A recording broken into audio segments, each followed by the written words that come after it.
suis très vite senti à la maison quand j'ai appris qu'il y avait beaucoup d'hébraïsants dans votre communauté et beaucoup d'Italiens.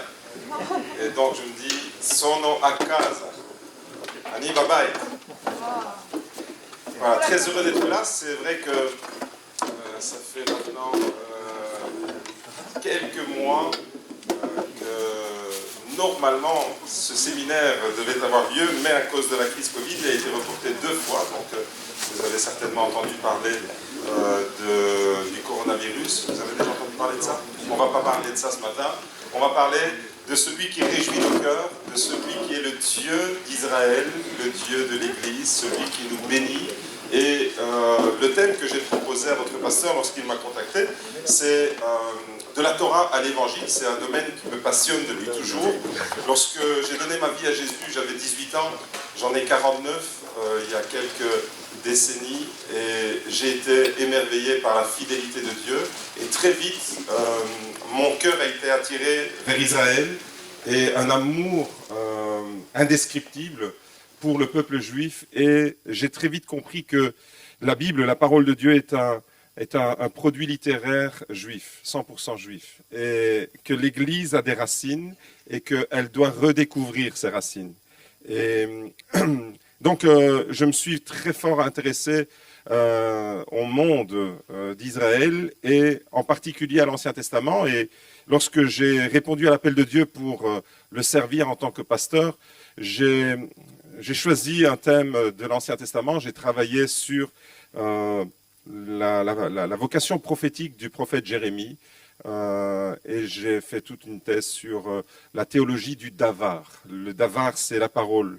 Et j'ai aussi constaté, et c'est d'ailleurs pour ça que j'ai opté pour une spécialisation dans la Première Alliance, j'ai constaté que l'Église était un peu en carence par rapport à l'Ancien Testament, ne sachant pas comment se situer par rapport, en tant que chrétien, en tant qu'Église, quelle est la place de la Torah, quelle est la place de la Première Alliance. Bref, j'ai eu comme un sentiment que, en découvrant le monde chrétien, il y avait comme une difficulté pour les chrétiens dans les églises de se situer correctement par rapport à la Première Alliance. Souvent, pour être caricatural, on entend des discours, oui, mais ça c'était l'Ancien Testament, c'est plus pour le Nouveau, et inversement, des chrétiens qui tombent dans des pratiques qui ne sont plus d'actualité. Et donc, il y avait de part et d'autre. Il y avait, d'un côté, j'étais confronté à un discours de ceux qui me disaient, on a trop délaissé l'Ancien Testament, et de l'autre côté, un discours de gens qui veulent judaïser, comme les décrit l'apôtre Paul dans le Nouveau Testament. Et tout ça m'a conduit à approfondir la question, et ce que je vous propose ce matin, j'ai juste un regret, c'est que ça va durer seulement 3 heures. Parce que je donne un cours d'Ancien Testament, et ce sont des bribes de mon cours à Jérusalem, un cours qui fait 45 heures. J'enseigne les prophètes aussi, enfin bref. Et quand je suis lancé, quand on me donne un micro, c'est difficile de me le retirer. Donc Thibaut, sens-toi la liberté à midi de me dire stop, il faut aller manger. Voilà, on fera la pause vers 10h30. Donc le thème que j'ai proposé, c'est Torah Évangile, 2 alliances, un seul et même Dieu. Et je voudrais vraiment vous remercier d'être là d'abord, et entrer avec vous dans le vif du sujet, à travers le psaume 32, verset 8, que vous connaissez certainement. Je t'instruirai et te montrerai la voie que tu dois suivre, je te conseillerai, j'aurai le regard sur toi. Voilà une promesse que Dieu fait dans sa parole, un verset que je vous invite à mémoriser. C'est bon de mémoriser la parole de Dieu. Dieu lui-même nous dit, je t'instruirai. Et lorsque Dieu nous dit, je t'instruirai, dans le texte original en hébreu, c'est le verbe léaskil qui est utilisé. Léaskil, qu'on retrouve également dans Josué chapitre 1, verset 8, « Ce livre de la Torah ne s'éloignera pas de ta bouche, tu y méditeras jour et nuit pour observer et mettre en pratique tout ce qui est écrit, car c'est alors que tu mèneras à bien tes entreprises, c'est alors que tu réussiras. » Alors vous allez me dire, mais où se trouve le même verbe? Je t'instruirai, je ne vois pas, je t'instruirai dans Josué 1. Ce qui est merveilleux avec l'hébreu, c'est qu'il y a une polysémie dans la langue hébraïque. Ça veut dire polysémie, plusieurs sens. Un mot peut avoir plusieurs sens. Et le verbe léaskil qu'on trouve dans le psaume 32, verset 8, qui est traduit par « je t'instruirai », on le retrouve dans Josué chapitre 1, verset 8, c'est « tu réussiras ». Qu'est-ce que ça veut dire? Ça veut dire que lorsque Dieu nous dit « je t'instruirai », si on se laisse instruire par la parole de Dieu, eh bien, nous avons les clés. Il nous dit en même temps « tu réussiras ». La vraie réussite, réussir non pas dans la vie, mais réussir la vie, selon Dieu, c'est entrer dans la parole de Dieu et se laisser imprégner par cette parole puissante. C'est la polysémie de la langue hébraïque. C'est merveilleux de découvrir qu'un seul et même verbe, léaskil, c'est le même verbe qui signifie à la fois je t'instruirai, léaskil signifie en même temps tu réussiras. C'est la racine qui est derrière. Et donc, eh bien, on va découvrir différents aspects et vous dire aussi, je plante un peu le décor, je pose les fondements et puis on entre dans le vif du sujet. Toute la parole de Dieu converge vers un seul et même personnage, celui de Yeshua, celui de Jésus. Et vous avez là une menorah avec le nom en flamme de Yeshua en hébreu, le nom de Jésus. Donc toute la parole de Dieu converge. Depuis la Genèse jusqu'à l'Apocalypse, le centre de la révélation biblique, c'est comme l'apôtre Paul dit, la Torah est un pédagogue qui nous conduit à Christ, c'est vraiment Jésus. Et ce matin, nous sommes là pour honorer Jésus, pour véritablement découvrir sa parole et que à travers l'Ancien Testament, on puisse découvrir aussi qui est notre merveilleux Sauveur, celui qui est le Messie d'Israël. Tout converge vers Christ. Luc chapitre 24, c'est un texte que vous connaissez certainement. Verset 27, Jésus avec les disciples d'Emmaüs, et il nous est dit, en commençant par Moïse et par tous les prophètes, il leur expliquait dans toutes les Écritures ce qui le concernait. Nous avons donc une lecture christocentrique, ce qui veut dire que ça nous amène à Christ, en commençant par Moïse. Moïse, c'est la Torah. Et par tous les prophètes. Les prophètes, c'est la deuxième partie de la Bible hébraïque. Et quand je parle de la Bible hébraïque, je parle de ce que nous avons l'habitude d'appeler l'Ancien Testament. La Bible hébraïque qui va de la Genèse jusqu'au prophète Malachi, mais dans la Bible hébraïque, c'est un autre ordre, c'est jusqu'au deuxième livre des Chroniques. Donc, ce que nous appelons l'Ancien Testament, Bible hébraïque, eh bien, est constitué en trois grandes parties. On a la Torah, on a les Nevi'im qui signifient les prophètes et on a les Ktuvim qui sont les écrits. Et on a là Jésus qui utilise cette classification de la Bible hébraïque en trois parties comme le font encore aujourd'hui les Juifs dans ce recueil de la Bible hébraïque. En commençant par Moïse, Moïse c'est la Torah, et par tous les prophètes, il leur expliquait dans toutes les Écritures, les Ketuvim, ceux qui le concernaient. Au verset 45, toujours Jésus, toujours avec les disciples d'Emmaüs, il fallait que s'accomplisse tout ce qui est écrit de moi, dans la Torah, dans les prophètes et dans les psaumes. Les psaumes ici, c'est une partie des Ketuvim. Encore une fois, Jésus utilise cette nomenclature, cette classification de la Torah, en trois grandes parties. Nous avons l'habitude de classifier les livres de la Bible de façon chronologique, mais dans le monde hébraïque, c'est pas la même approche. Et on a une présentation de la parole de Dieu avec le cœur de la révélation qui est la Torah. Alors, je vous propose de découvrir le sommaire de ce que nous allons découvrir. Je ne sais pas jusqu'où on va arriver. Je vous dis juste une chose, c'est que j'ai regret que ça ne durera que 3 heures, mais on va voir 2 alliances, un seul et même Dieu, la sacralité du texte biblique, en quoi la parole de Dieu est-elle sacrée, et nous abordons la Bible avec le plus grand respect. La Bible est la parole de Dieu, et on va découvrir les merveilles de cette sacralité. Le vocabulaire et le contenu de la Torah, les 613 mitzvot, les 613 commandements, la Torah dans sa composition littéraire, quel est le cœur de la Torah? On va découvrir ça. La Torah et l'Évangile, la complémentarité et la symétrie entre les deux alliances. La révélation des noms de Dieu, qui correspond à un programme. Lorsque Dieu révèle ses noms, ça correspond à un programme, à un champ d'action pour nous qui entrons dans son alliance. Et puis, si le temps nous permet d'y arriver, le tabernacle, la préfiguration du tabernacle qui nous amène à découvrir des facettes merveilleuses de ce Dieu qui veut être présent au milieu de son peuple. Alors, un seul et même Dieu, Torah, Évangile, 2 alliances et un seul et même Dieu. Alors, je vais retirer tout de suite le suspense, comme dans certains films où on connaît déjà qui est l'auteur principal des faits. pas de suspense ce matin. Si vous vous posez la question, mais c'est peut-être quelque chose que vous vous êtes posé en lisant la Bible et en lisant tous ces textes de l'Ancien Testament, de façon caricaturale, j'ai envie de dire, certains chrétiens peuvent penser que finalement, mais est-ce que c'est vraiment le même Dieu? Le Dieu, on a très vite été dans la caricature en disant, mais l'Ancien Testament ressemble à un Dieu guerrier, un Dieu qui finalement n'est pas tellement amour, et puis tout d'un coup, on tombe dans le Nouveau Testament et on découvre un Dieu d'amour. Et est-ce que cette présentation-là est correcte? Bien sûr que non, puisque Dieu est Dieu, il ne change pas, et Dieu est amour de toute éternité. Jacques chapitre 1, verset 16 nous parle de l'immuabilité de Dieu, et Matthieu 13, verset 52 nous parle des choses anciennes et des choses nouvelles. Et donc Dieu, le Dieu que nous découvrons dans l'Ancien Testament, la première partie, la première alliance et la nouvelle alliance, c'est le même Dieu. Dieu n'est pas plus amour aujourd'hui qu'à l'époque d'Abraham, qu'à l'époque de Moïse. Dieu est amour de toute éternité. La nature de Dieu ne change pas. Jacques chapitre 1 verset 16. Ne vous y trompez pas, mes frères bien-aimés. Tout don excellent et tout cadeau parfait viennent d'en haut, du Père des Lumières, chez lequel il n'y a ni changement, ni ombre de variation. C'est merveilleux de découvrir que Dieu est immuable, il ne change pas, il est stable, il ne doit pas progresser pour être Dieu. Nous sommes inscrits dans une démarche de progrès continuel, de consécration, de victoire, de chute et puis de relèvement, mais Dieu est Dieu de toute éternité, il est parfait de toute éternité et il ne change pas. En lui, il n'y a ni changement, ni ombre de variation, et cependant, il est toujours dynamique, il fait toujours quelque chose de nouveau. Voyez-vous?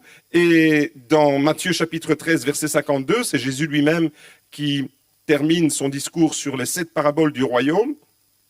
Tout scribe instruit de ceux qui regardent le royaume des cieux est semblable à un maître de maison qui tire son trésor des choses nouvelles et des choses anciennes. Et c'est ce que nous voulons faire ce matin, tirer le trésor pour le royaume de Dieu, des choses anciennes et des choses nouvelles, des choses qui se renouvellent. Est-ce que le micro fonctionne convenablement? Parce que j'ai des ratés des fois.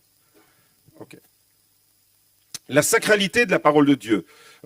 Dieu s'est révélé à travers une parole.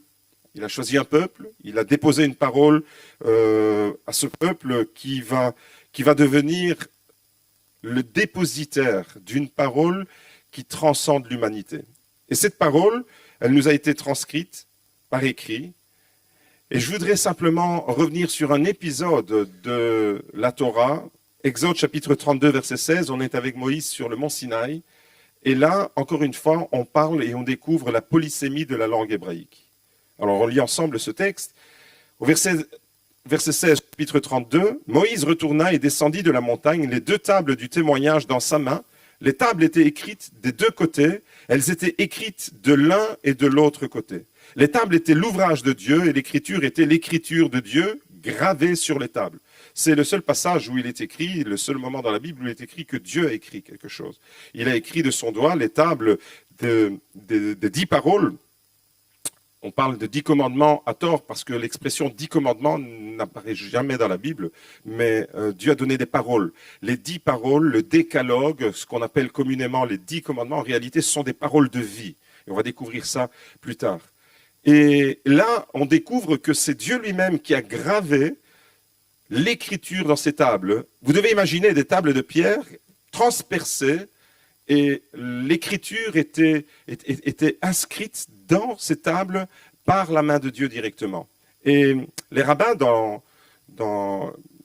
le Talmud, dans le Mishnah Avot, ont interprété ce texte, sont posé la question. Et en analysant le texte, on découvre qu'il propose quelque chose de très intéressant. Les rabbins disent ceci à propos de ce texte. Ne lis pas al-tikra. Donc, ne lis pas chachut, mais chechut. Qu'est-ce que ça veut dire? Chachut, c'est le mot qui apparaît dans le texte qui a été traduit par gravé. Ne lis pas gravé chachut, mais chechut, liberté. Car tu ne trouveras d'homme vraiment libre que celui qui s'occupe à l'étude de la Torah pour la mettre en pratique. Et c'est extraordinaire de découvrir que finalement, l'Ancien Testament, qui a été écrit en hébreu, a été révélé uniquement avec des consonnes. Les voyelles ont été ajoutées par la suite.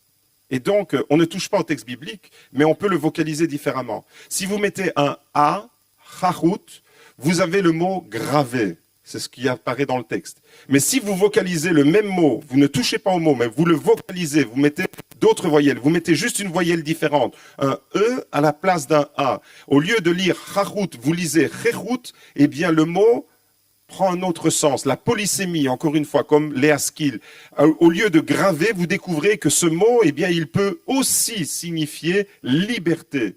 Et alors on peut très vite associer ça à ce que Jésus dit lui-même. Si le Fils vous affranchit, vous serez réellement libre. Si vous demeurez dans ma parole, vous serez réellement libre. Et qui est l'homme libre aujourd'hui? Celui qui est traversé par la parole, comme la parole a traversé les tables de pierre. Eh bien, la parole de Dieu, quand elle traverse le cœur d'une personne, c'est à ce moment-là qu'on peut être véritablement libre. Et c'est exactement le passage dans la Nouvelle Alliance, quand Jésus dit, si vous demeurez dans ma parole, vous êtes vraiment mes disciples, vous connaîtrez la vérité et la vérité vous rendra libre. Chérout.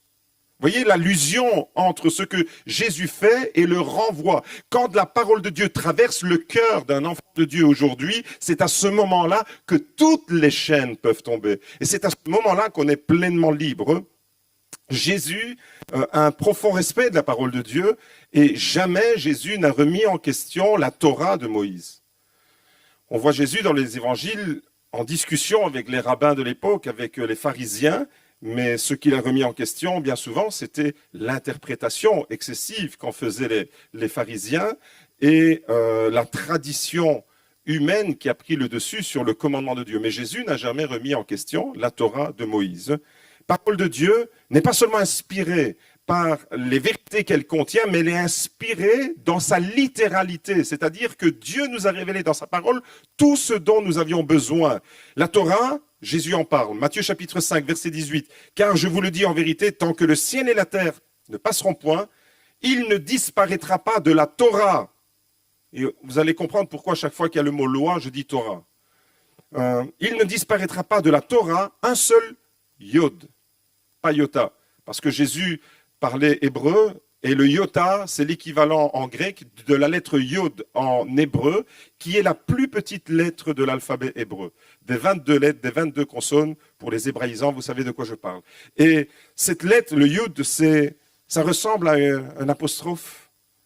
C'est comme une virgule là, suspendue. C'est-à-dire, ce qui peut être insignifiant à nos yeux, eh bien, Jésus dit, il ne disparaîtra pas tant que le ciel et la terre. Donc, Jésus met en association la subsistance de la création du ciel et de la terre avec la Torah. On va découvrir pourquoi Jésus fait cette association entre la création, le ciel et la terre, et la Torah. Et il dit, en vérité, je vous le dis, tant que le ciel et la terre ne passeront point, il ne disparaîtra pas de la Torah un seul yod, un seul trait de lettre, jusqu'à ce que tout soit arrivé. Matthieu chapitre 5, verset 18. Et lorsqu'il parle de sa parole, là il fait allusion à la Torah de Moïse, et lorsqu'il parle de sa parole, Matthieu 24, verset 35, le ciel et la terre passeront, encore une fois, il associe la création, le ciel et la terre passeront, mais mes paroles ne passeront point. Jésus met sur un même pied d'égalité sa parole, la parole qui nous est révélée dans la Nouvelle Alliance avec cette parole. Et il y a une similitude entre les deux versets. Il y a cette similitude entre la Torah de Moïse qu'il associe à la subsistance de la création. Alors, en quoi le monde dans lequel nous vivons, qu'on résume avec l'expression « le ciel et la terre et tout ce qui est contenu », c'est une expression biblique pour parler de la création dans sa globalité, en quoi le ciel et la terre et la création qui subsistent sont-elles associées à la Torah et à la parole de Dieu? Alors, cette relation, cette corrélation qu'il y a entre la Torah et la création, eh bien, c'est un discours que les rabbins eux-mêmes ont compris dès le départ, et on retrouve ça, encore une fois, dans le Talmud, qui est le recueil dans le Lévitique rabbin, une section du Talmud qui est le recueil des rabbins. Je fais court, il y a deux traditions, la tradition écrite et la tradition orale, et la tradition orale a fini par être mise par écrite, c'est tout ce qu'on découvre dans le Talmud. Voilà. Pour simplifier, ce n'est pas le propos de ce matin, mais le Talmud, c'est le judaïsme s'est développé avec la Torah de Moïse d'un côté et avec le Talmud de l'autre. Et dans le Talmud, c'est les interprétations. Alors, Regardez le texte. Je vous le dis en vérité, tant que le ciel et la terre ne passeront point, il ne disparaîtra pas de la loi, un seul iota, un seul trait de lettre, jusqu'à ce que tout soit arrivé. Et donc, ce thème de la plus petite lettre, finalement, lorsque Matthieu nous rapporte les paroles de Jésus, il nous parle de quelque chose, et en tant que chrétien, on se dit, mais pourquoi Jésus parle-t-il de la plus petite lettre de l'alphabet hébreu? Quel est le rapport avec tout ça? Eh bien, ce thème de la plus petite lettre qui ne disparaîtra pas de la Torah, parce que c'est bien de cela qu'il s'agit, la Torah est inviolable, parce qu'elle est la parole de Dieu. Dieu l'a révélée et Dieu a scellé sa parole et Dieu a veillé sur sa parole, comme il le dit à travers le prophète Jérémie, je veille sur ma parole pour l'accomplir. Et ce serait d'une certaine manière incohérent de réaliser que Dieu inspire sa parole à travers les prophètes et que ces prophètes nous la remettent, nous la transcrivent par écrit, et que des millénaires plus tard, on n'a plus aucune assurance que la parole soit préservée. Et donc Dieu non seulement l'inspire, mais Dieu la préserve. Et c'est de cela qu'il s'agit, la préservation de la parole de Dieu. Et ce thème alors de la plus petite lettre de l'alphabet hébreu, qui ne peut pas disparaître de la Torah, c'est un thème qui était fortement débattu à l'époque de Jésus par les rabbins. Et c'est intéressant de lire l'Évangile à la lumière de l'histoire rabbinique de l'époque. Et c'est vraiment intéressant de conscientiser le fait que Jésus prend part au débat théologique de l'époque. Jésus est tout à fait dans son temps quand il parle de cela, parce que dans le monde rabbinique, c'est un sujet qui est tout à fait abordé. Et Jésus s'y réfère, les rabbins s'y réfèrent, et on a à la fois la question qui est abordée dans l'Évangile et à la fois la question qui est abordée dans le Lévitique Rabbah, qui est une section du Talmud. Et les exemples qui sont sous nos yeux nous montrent vraiment le parallélisme qu'il y a dans l'approche. Évidemment, Jésus apporte une nouveauté dans l'interprétation de la Torah.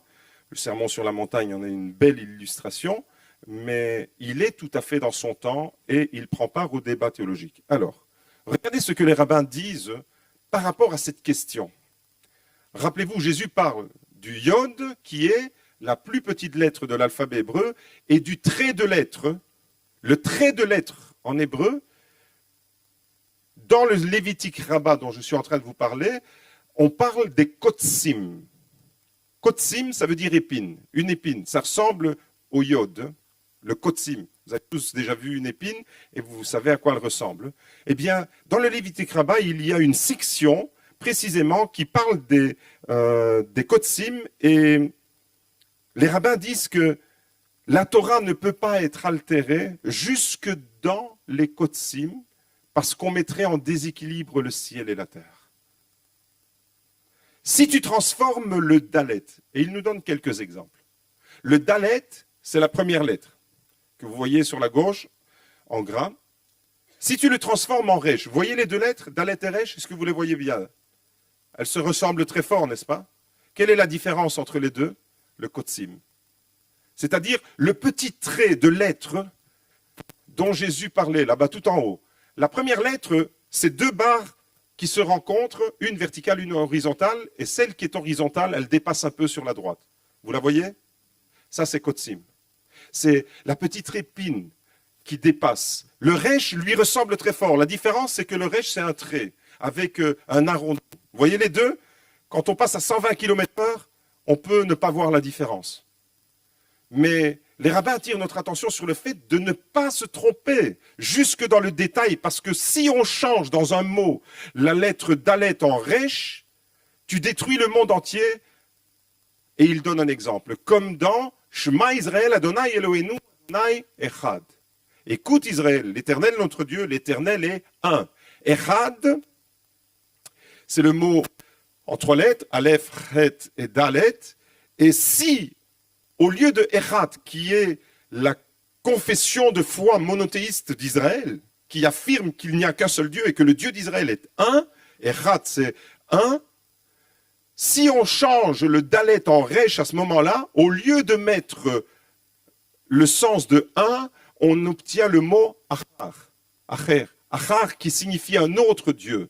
Et donc, on fait dire au texte tout à fait le contraire de ce qu'il dit.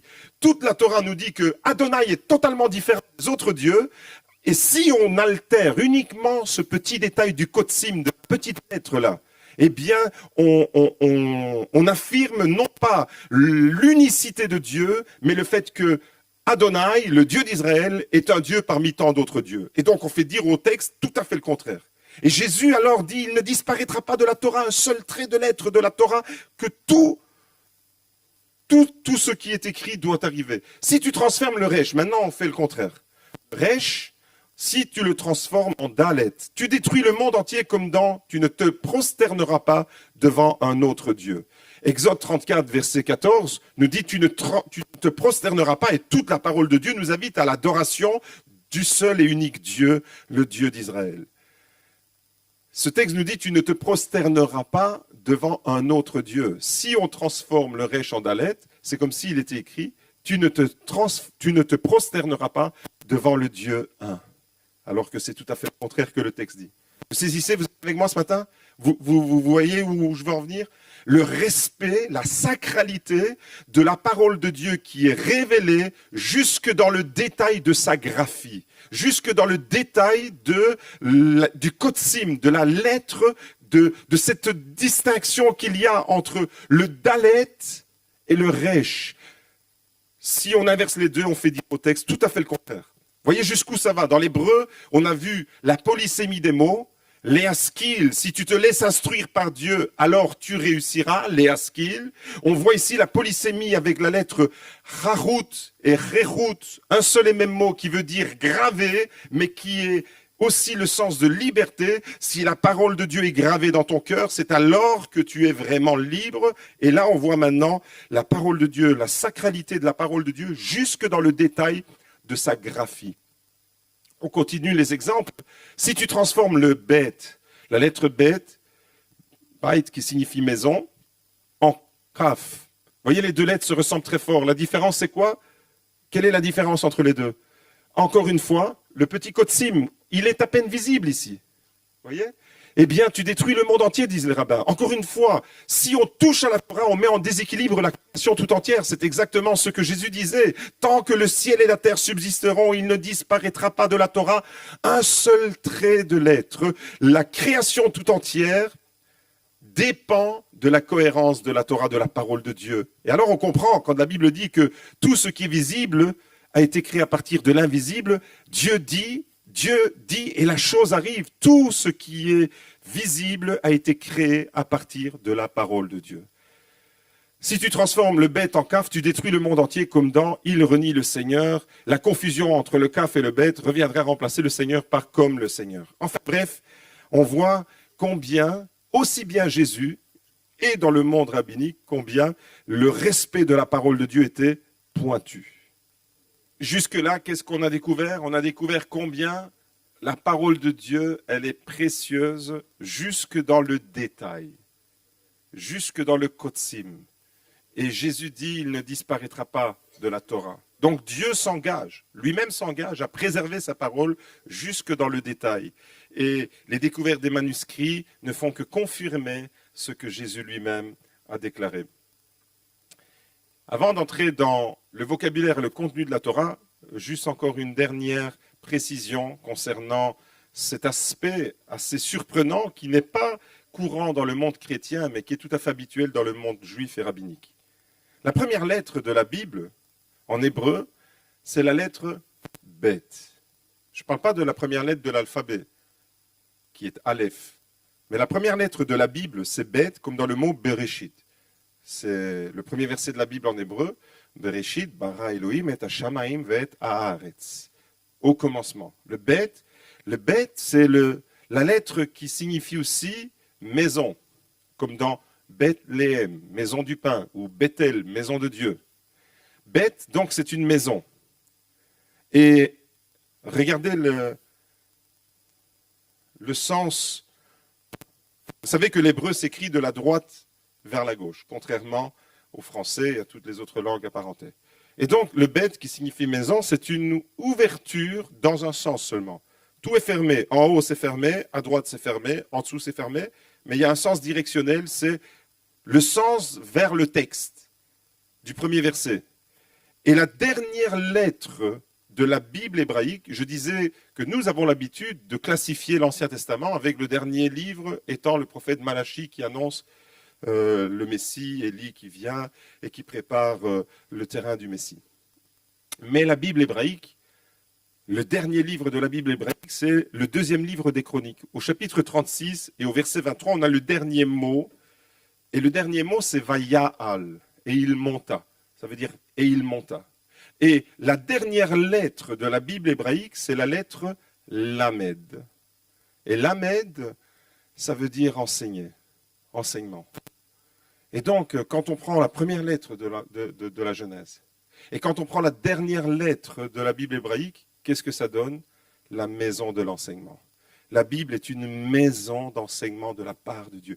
Je t'instruirai, je te conseillerai, je te montrerai la voie que tu dois suivre, j'aurai le regard sur toi, je t'instruirai les Haskil. Quand Dieu te dit, je t'instruirai, il te dit en même temps, tu réussiras, les Haskil. La maison de l'enseignement, la parole de Dieu qui est précise jusque dans le détail près. On découvre maintenant le contenu de la Torah. Le contenu de la Torah, je vous propose différents points. La Torah, depuis tout à l'heure, vous lisez le mot loi et moi je prononce Torah. On va découvrir pourquoi. On va découvrir que la Torah est constituée entre le régime légal et la révélation prophétique. On va faire une distinction entre les deux aspects. Les 613 mitzvot, la Torah comme un chemin. L'objectif de la Torah, c'est quoi finalement l'objectif de la Torah? On va découvrir le verset qui nous en parle. Et puis le chrétien et les lois de l'Ancien Testament, si le temps nous permet d'arriver jusque-là. Alors, lorsque nous parlons de la loi, inconsciemment, dans notre esprit, loi, surtout nous qui sommes francophones, héritiers d'une culture philosophique et bon, assez rebelle dans notre nature, la loi, tout de suite, ça devient quelque chose de pénible, comme si on nous imposait quelque chose. Or, le mot Torah, en hébreu, qui a été traduit par loi en français, à tort, vient d'un verbe qui signifie montrer. C'est le verbe yara. Et le verbe yara, ça veut dire montrer. Ça veut dire indiquer le chemin. Ça veut dire instruire. Ça veut dire enseigner. Et dès lors, la Torah n'est pas une loi dans un sens légal du terme, mais c'est bien plus que ça. La Torah a été traduite, le mot Torah a été traduit en grec. La première Bible qui a été traduite, c'est la Bible des Septante en grec. Et le mot a été choisi pour traduire Torah, c'était le mot nomos.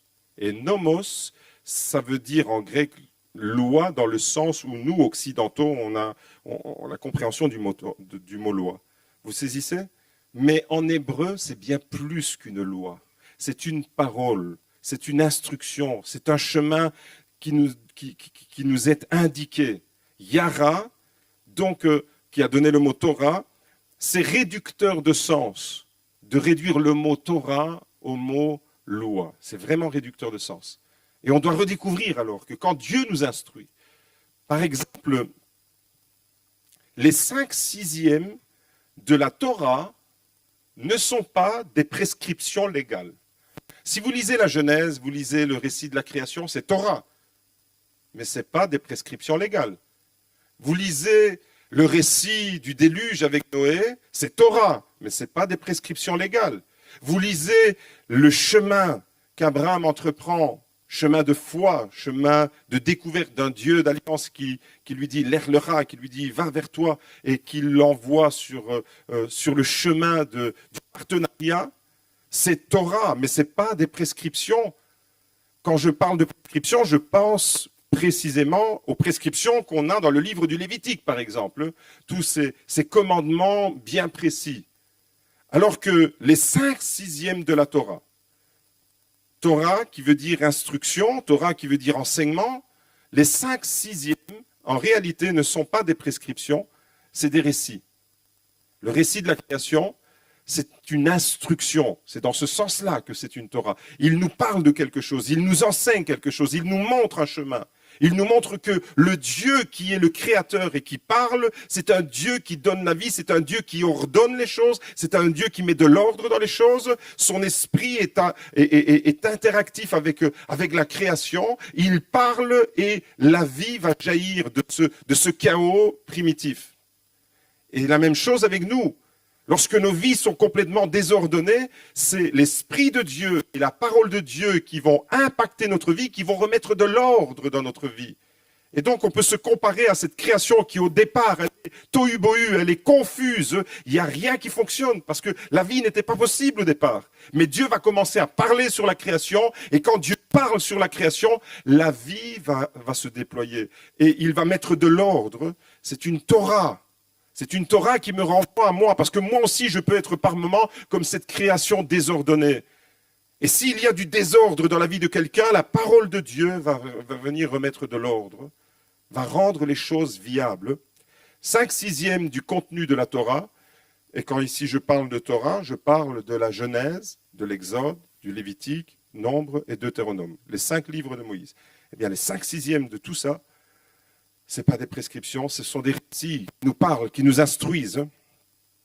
Alors, il faut quand même faire une distinction entre la Torah, dans le sens légal, où on a l'habitude de comprendre la loi, c'est un peu péjoratif d'une certaine manière, et la loi, péjorative dans le sens que c'est une loi qui nous est imposée. Alors qu'on découvre là que le sens premier du mot, ce n'est pas une loi qui nous est imposée dans le sens juridique du terme, légal du terme, mais une parole de vie.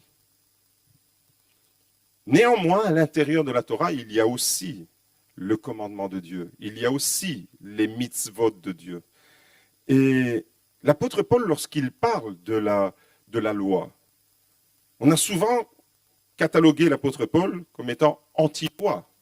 On va découvrir que finalement, il y a cette distinction qu'il fait lui-même entre le régime légal et la parole prophétique. Romains chapitre 3, verset 21, texte qui est incomplet, on le lit là. Mais maintenant, sans la loi, on va découvrir que dans le même verset, l'apôtre Paul utilise le mot loi, mais avec des sens différents. C'est ça la subtilité dans le texte. Il y a des sens différents. Mais maintenant, sans la loi est manifestée la justice de Dieu, attestée dans la loi. Il est déroutant, l'apôtre Paul, parce qu'il dit sans la loi est manifestée la justice de Dieu, attestée dans la loi. Alors, si vous avez bien écouté, vous êtes un peu désarçonné parce que vous dites, mais comment faut-il comprendre sans la loi et dans la loi?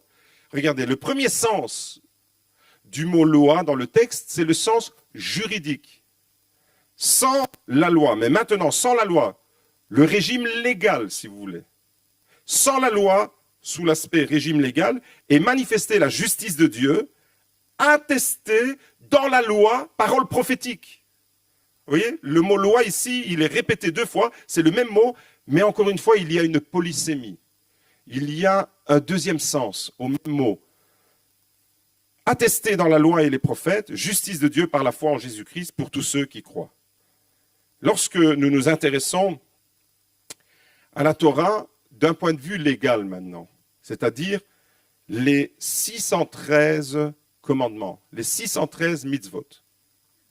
C'est Maïmonide, un rabbin très célèbre du XIIe siècle, qui a inventorié ces commandements et qui les a classifiés, qui les a répertoriés, et qui a découvert qu'il y avait 613 commandements dans la Torah. 613 commandements qui sont formulés, certains sont formulés de façon positive et d'autres sont formulés de façon négative. Ceux qui sont formulés de façon positive, c'est des paroles qui nous disent ce que nous devons faire. Par exemple, tu aimeras l'Éternel ton Dieu de tout ton cœur, de toute ton âme, ça c'est positif. Mais tu ne commettras pas d'adultère, ça c'est formulé sous négation. Vous saisissez? Tu aimeras, c'est positif, tu ne feras pas, c'est négatif. Et Maïmonide a continué sa classification en trouvant qu'il y a 248 commandements, Torah d'un point de vue légal, formulés de façon positive, et 365 formulée de façon négative, avec la négation. Et qu'est-ce que ça veut dire alors? Ça veut dire que les 613 commandements doivent englober toute la vie sous tous ses aspects et d'un point de vue matériel et d'un point de vue temporel. 365 jours, c'est le nombre de jours qu'il y a sur une année, c'est-à-dire tous les jours, tu aimeras. Parce que le cœur de la Torah, c'est l'amour. C'est le plus grand commandement, n'est-ce pas? C'est pas celui que Jésus présente quand on lui pose la question, quel est le plus grand commandement? Tu aimeras. Les 613 commandements peuvent se subdiviser en 10 paroles, ce qu'on appelle communément les 10 commandements, les 10 paroles. Et ces 10 paroles, en réalité, elles nous renvoient à la relation qu'on peut avoir avec Dieu et à la relation qu'on a avec notre prochain. Et de ces 10 paroles, Jésus va les résumer en 2 commandements. Il va résumer toute la loi et les prophètes en 2 commandements. Tu aimeras le Seigneur ton Dieu de tout ton cœur, de toute ton âme, de toute ta force, à lui seul tu rendras un culte, et tu aimeras ton prochain comme toi-même. Donc Jésus nous renvoie à l'amour de Dieu et à l'amour du prochain. Et quand on prend la première de ces 10 paroles et la dernière de ces 10 paroles, eh bien on obtient « Je suis ton prochain ». La première parole du décalogue, c'est « Je suis ». Et la dernière parole du décalogue, c'est « ton prochain ». Dieu se présente à nous sous l'aspect du prochain, comme dans l'Évangile avec l'histoire du Samaritain. 613 commandements divisés qu'on peut résumer en 10 paroles qu'on peut résumer en 2 commandements, et 2 commandements qu'on peut présenter et résumer en un seul et même verbe, tu aimeras. L'amour de Dieu est au cœur de la Torah. Et l'injonction d'aimer est au cœur de la Torah. Si on doit résumer toute la Torah et les prophètes, c'est Jésus qui le fait, c'est « tu aimeras ». Un verbe. L'hébreu est une langue concrète. Et donc, ce n'est pas une langue philosophique. L'hébreu n'est pas une langue à la manière des philosophes grecs, c'est une langue très pragmatique, très concrète. Et donc, au lieu de parler de l'amour, on va parler du verbe « aimer ». Tu aimeras. Ça veut dire que ça me met devant directement ma responsabilité, devant la nécessité de pratiquer cette parole. Tandis que l'amour, je peux spéculer, je peux philosopher sur l'amour et je peux décrire l'amour, je peux faire un très beau discours sur l'amour, sans nécessairement me sentir responsable de le pratiquer. Tandis que la parole de Dieu me met directement devant l'injonction « tu aimeras ». Vous voyez la différence? Une langue, elle est plus philosophique et l'autre langue est plus pragmatique. Et la parole de Dieu nous ramène toujours dans la pratique. Je reviens à cette subdivision 613, des commandements qui sont présentés de façon positive 248, 365 en négatif. 365, ce sont le nombre de jours qu'il y a dans une année solaire. Et 248 dans l'Antiquité, c'était le nombre de membres qui constituaient le corps humain. Ça veut dire tout le temps, 365 jours par an, tu aimeras. Et de tout ton être, ta pensée, ta force, de tout ton cœur, de toute ton âme, de tout ton être, tu aimeras. C'est avec tout ce que tu es, le corps, l'âme et l'esprit, tu aimeras, et tu feras ça combien de fois par an? Tous les jours de ta vie. Ça veut dire que le commandement de Dieu, le plus important, nous est présenté de façon à la fois négative et à la fois positive, englobant tous les aspects de notre existence. D'un point de vue temporel, c'est tous les jours, 365, et d'un point de vue quantitatif, c'est-à-dire avec tout ce que nous sommes, les 248 membres de notre corps. Les prescriptions qu'on trouve alors d'un point de vue légal dans la Torah touchent à différents aspects de l'existence.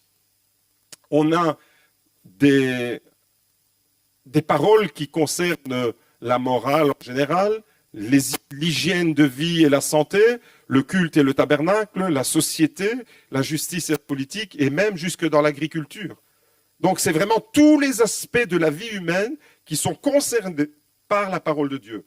La parole de Dieu englobe l'existence. Il n'y a pas de différence entre la vie spirituelle et la vie quotidienne. Notre vie spirituelle, elle est imprégnée de la parole de Dieu.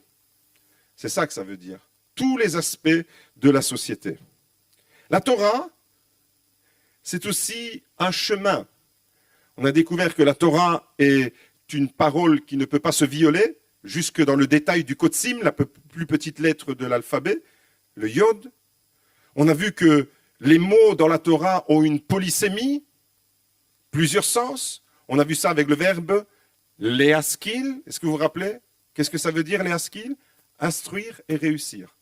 Pourtant, nous, le fait d'être instruit, ça ne garantit pas qu'on réussisse. Mais Dieu s'engage quand il dit, mais si tu te laisses instruire par ma parole, c'est alors que tu réussiras. Si tu médites la Torah, si la Torah, elle traverse ton cœur.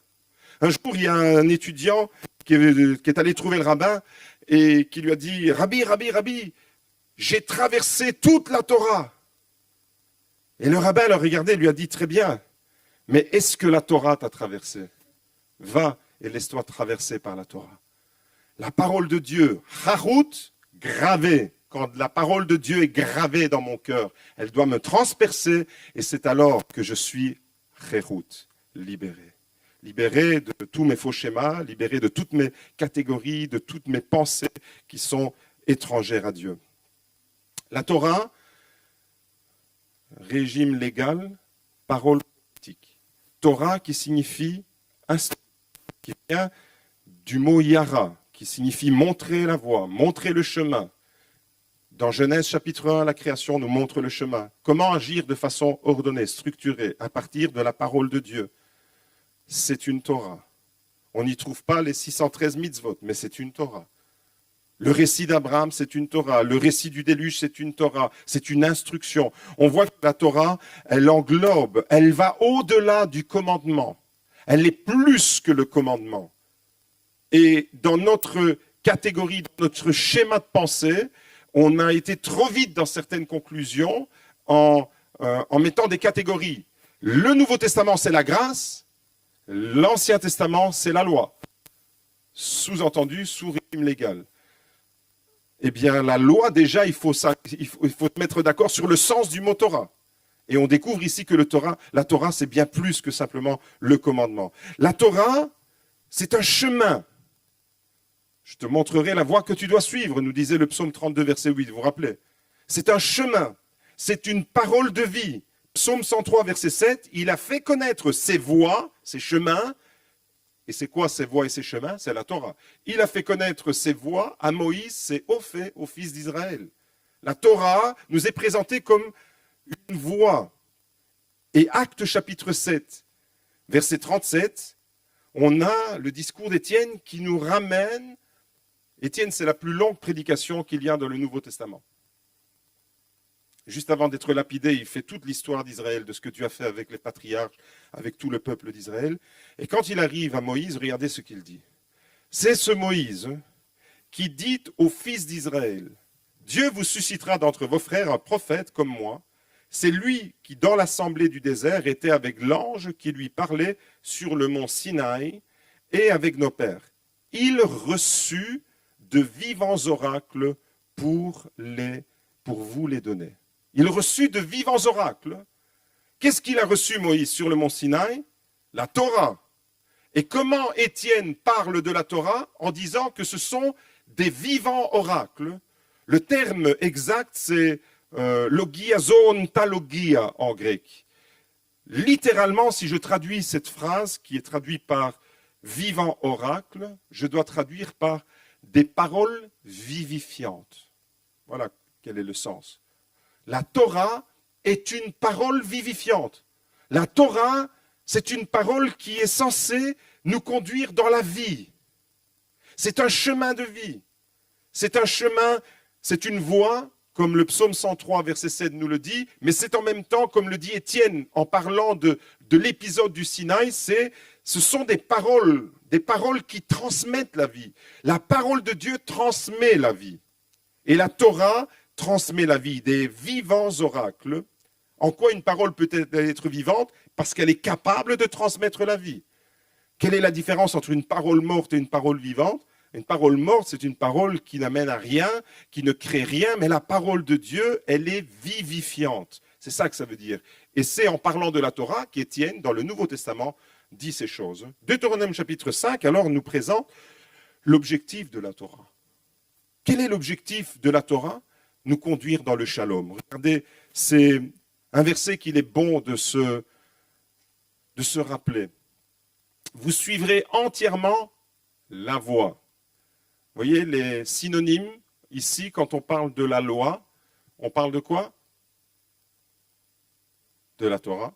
Vous suivrez entièrement la voie que l'Éternel votre Dieu vous a commandée, afin que, ça c'est le but, c'est l'objectif, tu suivras la voie, tu suivras la parole, tu suivras la Torah que Dieu t'a commandée, afin que, voilà l'objectif, afin que vous viviez. La Torah, suivre la parole de Dieu, est associée à la vie, afin que vous viviez, que vous soyez heureux et que vous prolongiez vos jours dans le pays dont vous prendrez possession. Autrement dit, l'objectif de la Torah est multiple. Il est triple. L'objectif de la Torah, c'est premièrement vivre, deuxièmement vivre heureux, et troisièmement vivre heureux et longtemps. Voilà l'objectif de la Torah. Et ça, ce que je viens de décrire en 3 mots, vivre, vivre heureux et longtemps, en réalité, la vie, le bonheur et la longévité, c'est le shalom. La Torah nous conduit d'une certaine manière au shalom. Et on va voir que cette Torah, elle s'est incarnée. Et que le seul qui peut véritablement nous conduire dans la vie, dans le bonheur et dans la longévité que le Nouveau Testament appelle la vie éternelle, c'est la parole qui a été faite chair et c'est Yeshua, c'est Jésus, qui est la Torah de Dieu qui s'incarne. Vous voyez, il y a une similitude, il y a une symétrie extraordinaire.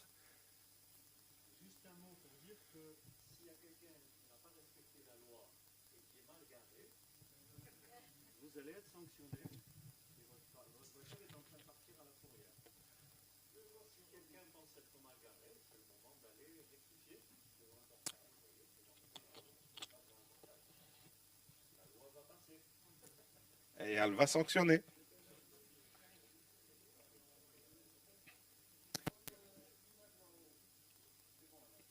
Voilà les amis. Est-ce que vous me suivez toujours? La Torah, est-ce que c'est péjoratif? Jusqu'à présent, est-ce que la loi est péjorative? Bien sûr que non.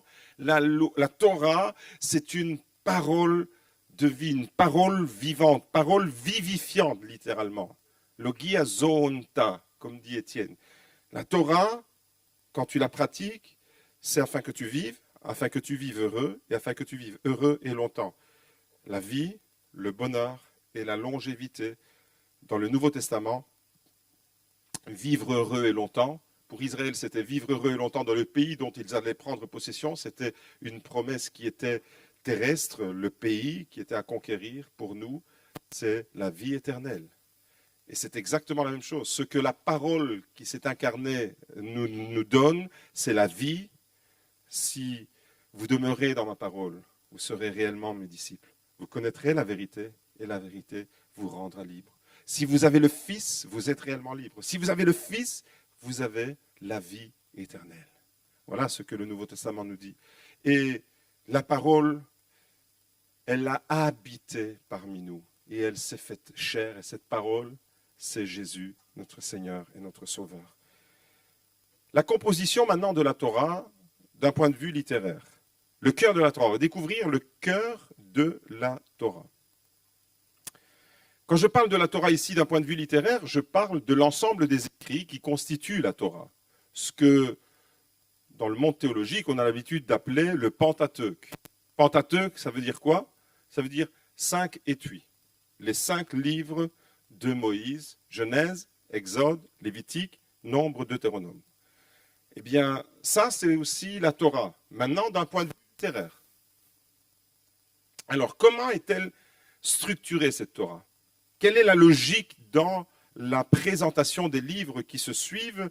Et vous allez découvrir que finalement, si nous, en tant qu'occidentaux, nous avons plutôt une représentation de l'histoire, et y compris de l'histoire biblique d'un point de vue linéaire et chronologique, en réalité, le monde sémitique et le monde hébraïque en particulier a une approche circulaire, concentrique.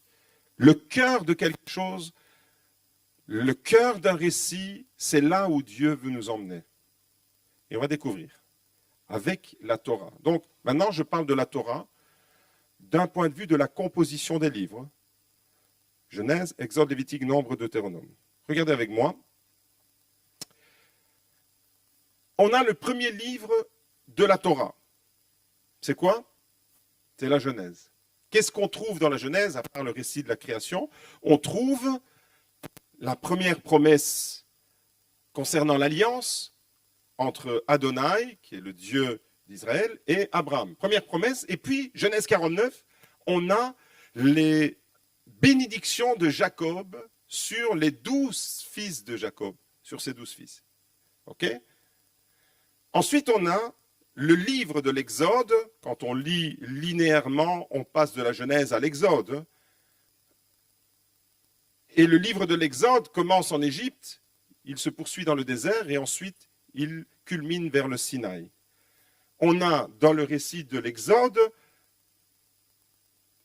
un récit de la Pâque quand Israël est sorti d'Égypte. On a les murmures, parce que la nature humaine, elle est faite de murmures. Ça ne vous concerne pas parce qu'ici, il n'y a personne qui se murmure. Mais en tous les cas, en Israël, dans le désert, c'était le cas. Chez moi, c'est souvent le cas. Et puis, on a le sanctuaire, le tabernacle, Mishkan, Exode 25 jusqu'à Exode 40. C'est impressionnant de voir que la Bible consacre autant de chapitres sur le tabernacle. C'est vraiment très important. Ensuite, on a le livre du Lévitique. Et là, on va découvrir tout de suite après, je saute rapidement le Lévitique. Ensuite, on a le livre des Nombres, et le livre des Nombres reprend au Sinaï, dans le désert et à Moab. Et là, on a aussi un récit d'une Pâque dans le désert. On a aussi le récit des murmures dans le livre des Nombres. Et on a aussi le camp qui va se structurer autour du sanctuaire. Et puis, on a le Deutéronome, le dernier livre de la Torah, avec les dernières promesses qui sont faites à Moïse et la bénédiction de Moïse sur les 12 tribus d'Israël. Alors, maintenant, là, je viens de faire la lecture linéaire. Genèse, Exode, Lévitique, Nombre, Deutéronome. Maintenant, regardez la pensée hébraïque, comment elle est structurée. On appelle cette construction une construction concentrique parce que ça converge vers le cœur, vers le centre. On a la Genèse. Il y a encore quelqu'un qui enfreint la loi.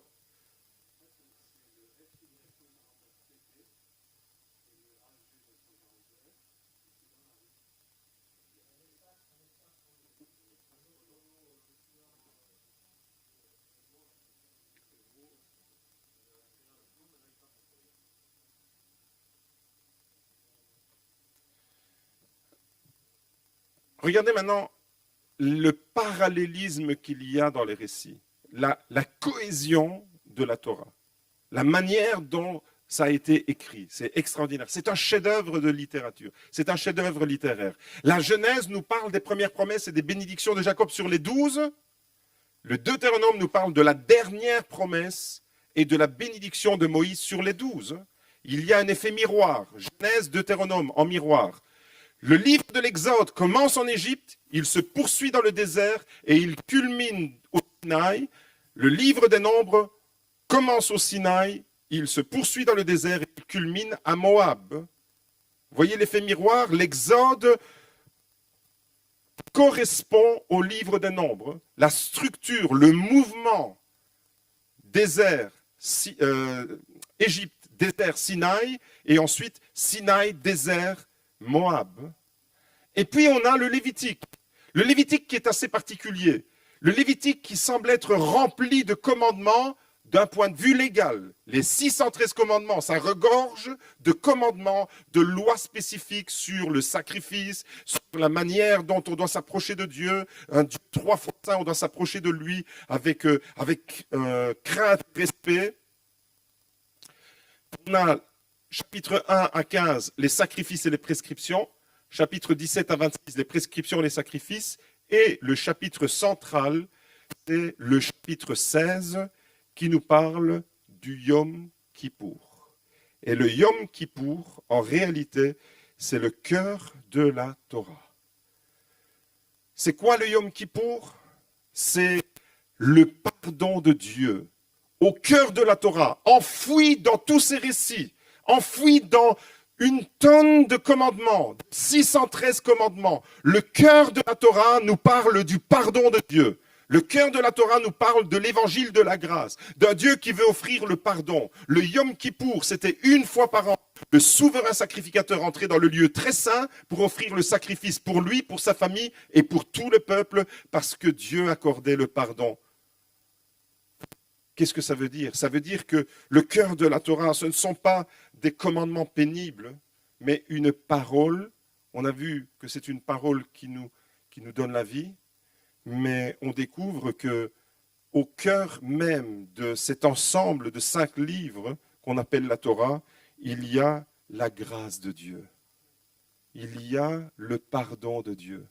Il y a le désir qui va trouver toute son expression la plus sublime en la personne de Jésus d'offrir le pardon à l'humanité. C'était déjà dans la Torah. Vous voyez que la Torah, ce n'est pas à opposer avec l'Évangile alors. Torah, Évangile, complémentarité et symétrie. Un seul et même Dieu, 2 alliances, mais qui nous parlent d'une structure qui prépare l'accomplissement, d'une parole extraordinaire qui prépare l'accomplissement dans la personne de Jésus. À la croix de Golgotha, c'est là que le pardon a été offert, c'est là que la grâce de Dieu s'est manifestée, lorsque Jésus a donné son sang. Non pas un sacrifice qui devait être répété annuellement, année après année, mais une fois pour toutes, Jésus a payé pour nous offrir la vie et le pardon. Genèse parle de bénédiction. Exode parle de pérégrination. Nombre parle de pérégrination. Deutéronome parle de bénédiction. Et au cœur même du Lévitique, le Lévitique, si vous voulez, c'est le cœur de la Torah, c'est le Lévitique, et le cœur du Lévitique, c'est le Yom Kippour. Et au cœur du Yom Kippour, il y a le cœur de Dieu qui veut pardonner.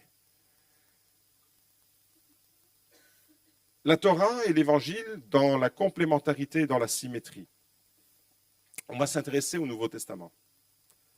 Maintenant, on regarde dans les Évangiles. Les Évangiles présentent Jésus sous différents aspects. Jésus qui est la promesse, qui est l'accomplissement de la promesse, qui est l'accomplissement suprême de tout ce que les prophètes avaient dit et avaient annoncé. C'est lui qui l'accomplit. En regardant l'évangile de Matthieu de plus près, on découvre que Matthieu présente Jésus comme le Messie, le libérateur, et d'une certaine manière comme le nouveau Moïse pour Israël. L'évangile de Matthieu commence avec une généalogie mettant Jésus dans l'histoire d'Israël. Il est fils d'Abraham, fils de David. Les 2 figures emblématiques de l'Ancien Testament. Abraham comme le père de la nation d'Israël et David comme étant le roi selon le cœur de Dieu, celui à qui Dieu lui-même a promis un descendant éternel sur son trône. Et Jésus est descendant à la fois d'Abraham et de David. Et tout l'évangile de Matthieu va nous présenter Jésus comme un libérateur, comme le nouveau Moïse. L'évangile de Marc nous présente Jésus comme le serviteur, comme celui qui va accomplir le service pour le salut de l'humanité. L'évangile de Luc nous présente Jésus comme le Fils de l'homme. Jésus comme un nouveau Josué. Et l'évangile de Jean nous présente Jésus comme le Fils de Dieu. Au commencement était la parole était avec Dieu, la parole était Dieu.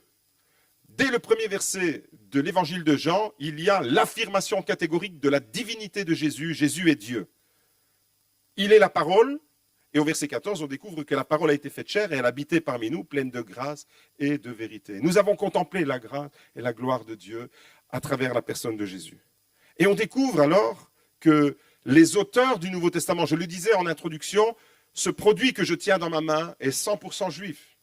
Ce qui veut dire que les auteurs des évangiles, qui étaient soit apôtres, soit proches des apôtres et disciples des apôtres, étaient juifs. Et donc, ils ont écrit leurs récits dans des catégories de pensée juives. Même si ça a été écrit en grec, les apôtres étaient des Galiléens qui pensaient comme des Juifs, mais qui ont retranscrit leur récit en grec. Vous suivez? Donc, la langue du Nouveau Testament, c'est bien le grec. Les récits que nous avons aujourd'hui pour traduire le Nouveau Testament en français, en italien, en anglais, c'est le grec. Mais derrière, il y a une catégorie de pensée hébraïque. Et tout l'arrière-plan de ce qu'on vient de découvrir eh bien, les a imprégnés. Et Jésus, alors, qui va accomplir le plan rédempteur de Dieu, entre parfaitement dans cette catégorie-là. Je disais, à propos de l'évangile de Matthieu, que Matthieu présente Jésus comme le nouveau Moïse. Vous vous rappelez la Torah, combien de livres il y a dans la Torah? 5. Genèse, Exode, Lévitique, le cœur, le Lévitique. Donc le cœur de la Torah, c'est la grâce, c'est l'évangile, c'est le pardon, c'est la bonne nouvelle d'un Dieu qui veut offrir le pardon. Nombre, Deutéronome, 5 livres. On étudie de plus près l'évangile de Matthieu et on découvre que Matthieu présente Jésus sous la forme de 5 grands discours. Les 5 grands discours que Jésus va délivrer dans l'évangile de Matthieu qui correspondent à la Torah. Et on va découvrir de quelle manière. 2 tableaux, colonne de gauche, colonne de droite. Colonne de gauche, la Torah de Moïse. J'ai envie d'appeler l'évangile de Matthieu la Torah de Jésus. Genèse, Exode, Lévitique, Nombre, Deutéronome. Regardez le tableau de gauche de haut en bas. Genèse, récit des débuts avec la création du monde. Commencement, Dieu créa le ciel et la terre était informe et vide, mais l'Esprit de Dieu planait sur les eaux, etc. C'est bien le commencement de tout, le commencement de la vie, le commencement de la création, du cosmos, le commencement d'Israël, le commencement de toute l'histoire de l'humanité, c'est le commencement, c'est la Genèse. Exode, c'est le livre par excellence de la libération de l'esclavage, les 10 paroles qui sont révélées. Le Lévitique, c'est le récit de la réconciliation, du Yom Kippour, de l'évangile, du pardon, de la grâce. C'est le Lévitique avec le chapitre 16 qui en est la partie centrale, le cœur. Le livre des Nombres nous présente l'envoi des 12 espions que Moïse envoie au pays de Canaan. 12 espions, un de chaque tribu. Et le texte dit, voici les noms des hommes qui se tiendront avec vous. Nombre 1, verset 5, ou encore, tels sont les noms des hommes que Moïse envoya. Nombre 13, verset 16, 12 hommes envoyés, retenez ça, par Moïse. Et le Deutéronome, c'est le dernier discours. C'est un récapitulatif de la Torah, et Moïse va mourir sur le mont Nebo. Il est sur une montagne, Moïse. Et c'est comme ça que se termine le récit de la Torah en Deutéronome chapitre 34. Moïse sur une montagne. Okay. Je disais que Matthieu nous présente Jésus comme le nouveau Moïse. Et puisque Moïse nous laisse une Torah en 5 livres, l'évangile de Matthieu va nous présenter l'œuvre de Jésus en 5 grands discours. Maintenant, vous suivez avec moi, mais à l'envers. Colonne de droite, on commence par le bas.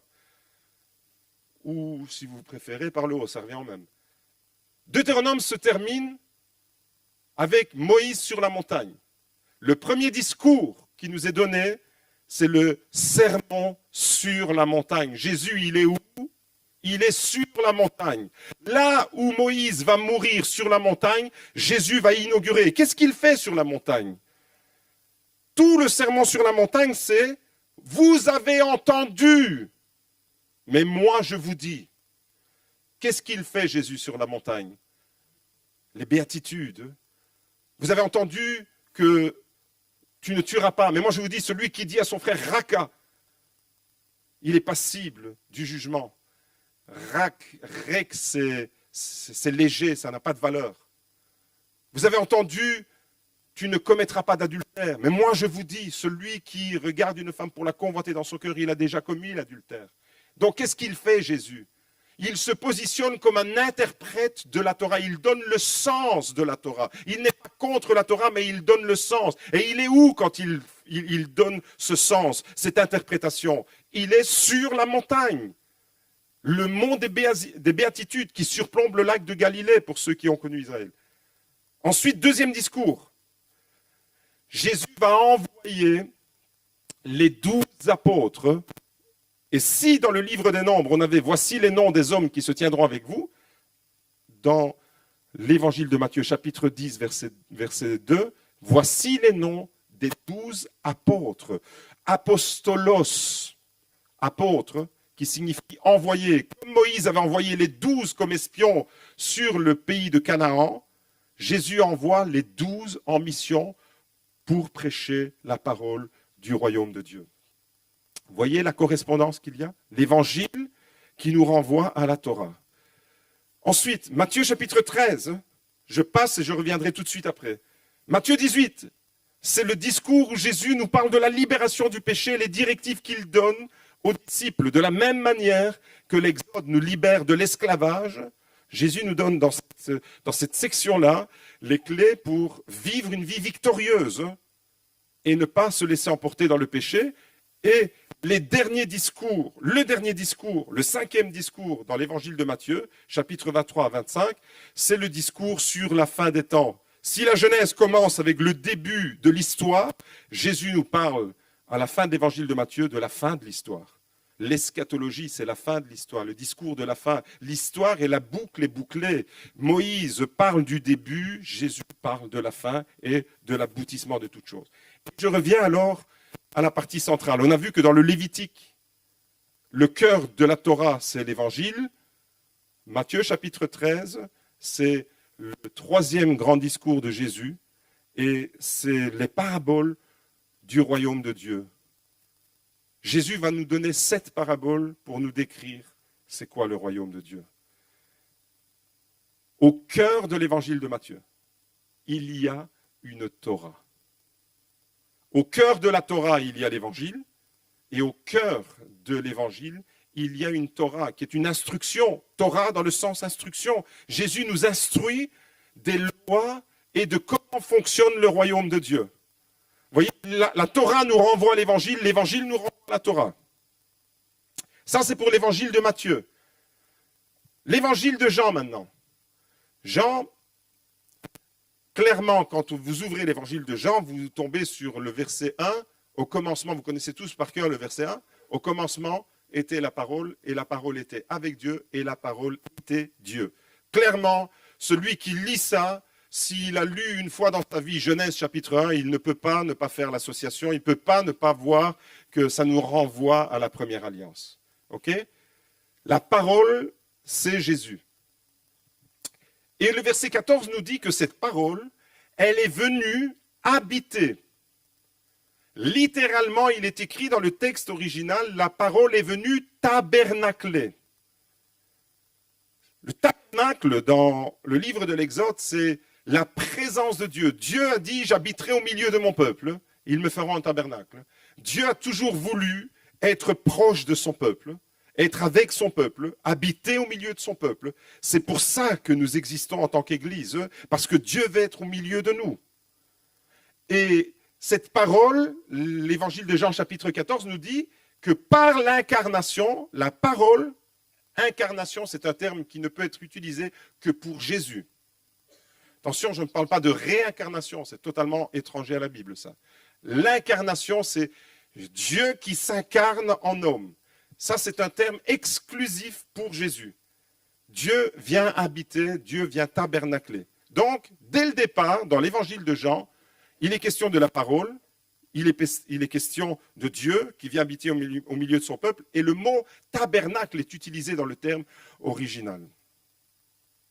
Donc, Jean nous induit déjà sur la piste. Il nous conduit sur le chemin du tabernacle. Et quand on lit l'évangile de Jean, alors, encore une fois, c'est une structure juive qui est derrière. C'est une structure israélite qui est derrière. Si Matthieu nous présente l'évangile de Jésus, la bonne nouvelle du salut en Jésus, comme Jésus le nouveau Moïse, les 5 livres de Moïse, Jésus, les 5 grands discours, et il y a une correspondance et une symétrie inversée. Vous l'avez vu avec la Genèse, Exode, Lévitique, Nombre, Deutéronome, et avec les 5 discours de Jésus dans l'évangile de Matthieu. Maintenant, Jean utilise un autre procédé pour parler de cette bonne nouvelle de Jésus, du Fils de Dieu qui vient pour nous sauver, qui vient habiter au milieu des hommes. Et puisqu'il nous donne déjà, il nous induit, il nous conduit sur le chemin du tabernacle, on va découvrir avec émerveillement que le tabernacle est une structure dans l'Ancien Testament en 3 parties, constituée du parvis, du lieu saint et du lieu très saint. Dans le parvis, tout le monde pouvait, tous les Israélites pouvaient s'y aventurer.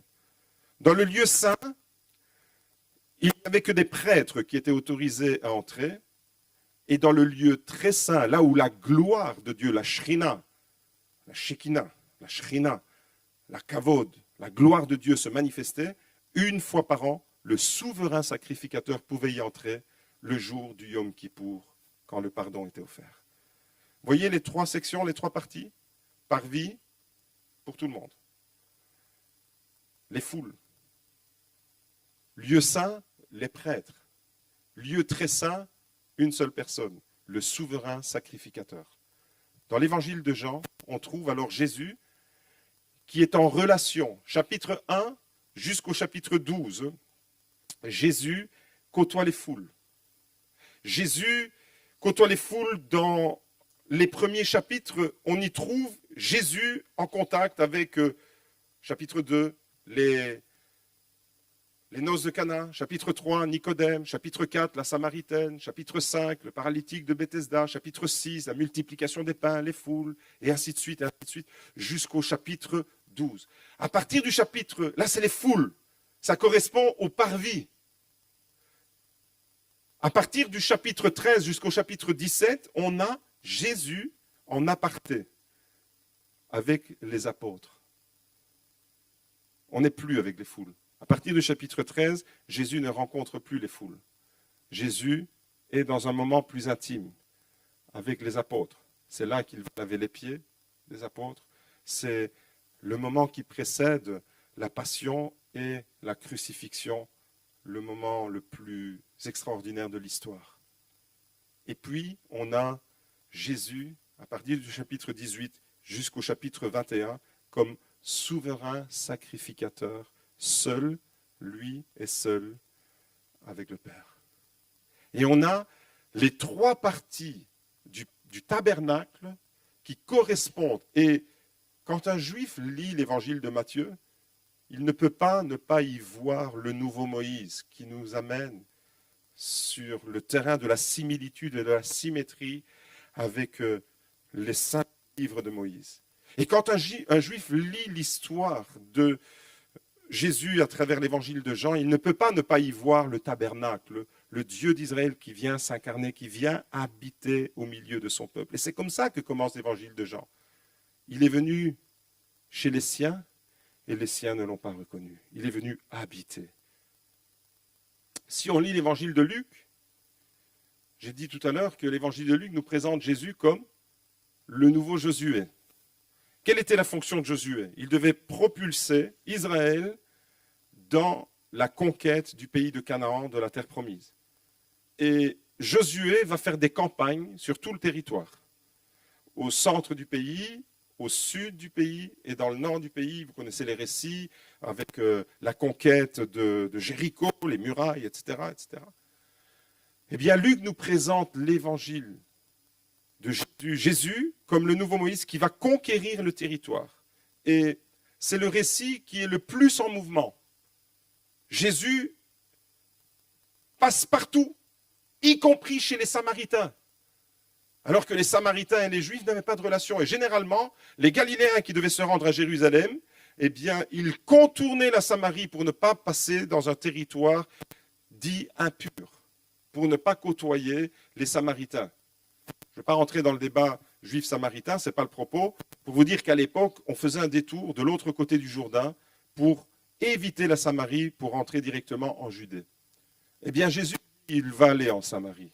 De la même manière que Josué va aller dans ce qu'on appellera plus tard la Samarie. Et il va conquérir. Si Josué devait renverser les forteresses de l'ennemi et conquérir tout le territoire pour que ça devienne l'héritage de l'Éternel pour Israël, eh bien Jésus va conquérir tout le territoire à force de la parole. Et il va annoncer la parole de Dieu et il va conquérir ce que Josué devait conquérir d'une certaine manière par l'épée, eh bien Jésus va le conquérir à travers la parole. Et on voit ça, les similitudes qu'il y a entre, d'une part, le Nouveau Testament, les évangiles en particulier, et la Torah, avec des renvois, avec des sous-entendus, avec des structures littéraires, la manière d'écrire les textes qui nous renvoient sans cesse. Et sans cesse, on est renvoyé de l'un à l'autre testament. Et j'ai envie de dire, alors la Bible, pour nous, elle est constituée de ces 2 grandes parties qu'on a l'habitude de désigner comme étant Ancien et Nouveau Testament.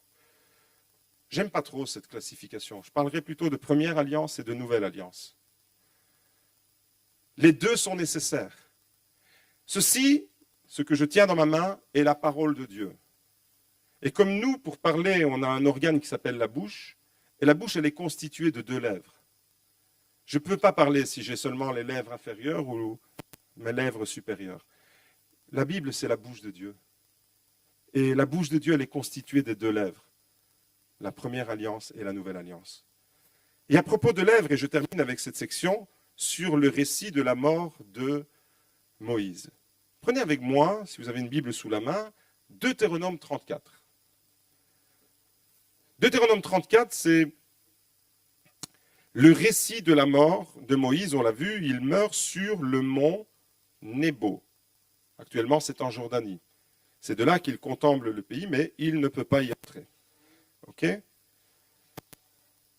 Quel est le premier homme dont nous parle la Torah? C'est évident. Le premier homme dont nous parle la Torah, c'est qui? Adam. Adam, l'humain. À propos d'Adam, il nous est dit que Dieu insuffla dans ses narines un souffle de vie. Nishmat Chaya. Et le Nishmat Chaya, la Neshama, c'est l'esprit, le souffle vital. Et l'homme devint un être vivant, une âme vivante. Okay? Donc, c'est très imagé. La création d'Adam, elle est très imagée en Genèse chapitre 2. On voit Dieu qui façonne avec la poussière, comme un potier qui façonne son vase avec ses mains. Si Genèse 1 nous parle de Dieu qui crée l'homme à travers sa parole, Dieu créa l'homme à son image, selon sa ressemblance, etc. Il dit, faisons l'homme à notre image, etc. Ça, c'est Genèse chapitre 1, versets 26, 27 et 28. Il les bénit. Tout est créé par la parole dans Genèse chapitre 1. Genèse chapitre 2, c'est un récit complémentaire où on voit, c'est une façon de parler, que Dieu va créer et va façonner avec sa main. Il va façonner, le terme façonner, c'est le même mot en hébreu qui va parler du potier. Dieu façonne. Et il donne la vie à Adam avec un souffle de vie. Donc on imagine vraiment un souffle.